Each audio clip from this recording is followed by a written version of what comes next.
Kaya for today's video mga boss, mag-unbox tayo ng JBL On The Go. Ayan. Bubuksan na po natin to sa harap ninyo mga bossing. Ayan. Napakaganda niyan. Ito yung pinaka-latest natin ngayon. Ngayong this month na to. Yung bagong On The Go natin ay naka-AI sound boost na. Kaya napakaganda nito. Ayan at nahirapan tayong mag-unbox ng JBL On The Go. Kasi syempre wala tayong lamesa na pag-unbox na nito, kundi dito lang sa floor natin, sa shop natin mga boss. Ayan. Kagandahan sa On The Go natin ngayon mga bossy ay meron siyang 15 hours playtime mga boss. Then detachable na ang battery. Pwede mo nang tanggalin, pwede mo i-direkto sa kuryente, pwede mo rin namang i-charge gamit ang DC natin mga bossy. Then pag na-full charge siya, 3 hours yung charging time na bago ma-full charge ang unit natin. Pag na-full charge na, pwede mo nang gamitin. Ayan, may kasama na rin siyang dalawang mic mga boss at may kasama na siyang strap mga bossing.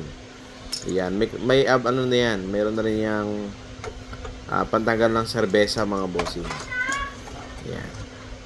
At marami siyang wire mga bossing wired charger connector mga bossing. 4 na piraso. Then meron siyang lagayan din ng mic sa likod mga boss. Then may kasama din siyang mic boss. Hey, sound check. Hey, sound check. Yan, napakaganda. Mic 2 naman. Meron siyang 15 hours playtime mga boss. Kaya napakaganda niyan. Daig pa niyan ang nag-arakila ka ng karaoke. Literal.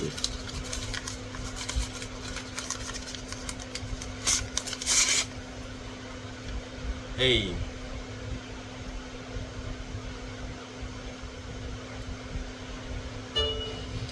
Hey, sound check. Hey, sound. Hey. Mic 2. Sound check. Hey. Mga boss, napakaganda talaga niyan. Yan, wala nang pinagkaiba yan doon sa Encore 2 mga bossing. Kung ano yung lakas ng Encore 2, yun din ang lakas niya. Saka na i-connect na to sa application, hindi gaya nung version 1 na hindi na connect. Hindi rin, mahina din yung base nun. Saka hindi rechargeable ang mic. Ito rechargeable. Yan, for today's video mga boss, ayan, ito yung On The Go 2 natin mga bossing. On The Go 2. Ayan. Ito mga bossing ay detachable battery. Yan, pakita ko sa inyo mga boss. Yan, detachable battery to. Yan mga boss, detachable battery na may mo tanggalin yung battery. Detachable na yan mga boss. Ayan. Nakagandahan ito mga bossing na mas pinalakas, mas pinaganda siya doon sa dating version ng On The Go na hindi nako-connect sa app. Dito mga boss, nako-connect sa app. Ayan. Meron siyang AUX, then USB-C. Then yung pinaka-charging port niya. Yan, dito sa ibabaw natin, meron tayo ditong echo, then microphone volume mga boss. Then meron din naman siya ditong Auracast, then bass boost, then Bluetooth mga bossing.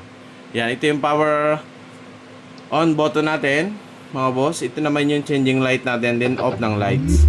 Then ito naman yung pause and play natin, din yung mic, yung ating volume ng ating unit. Yan. Testingin natin to kung gaano siya kalakas.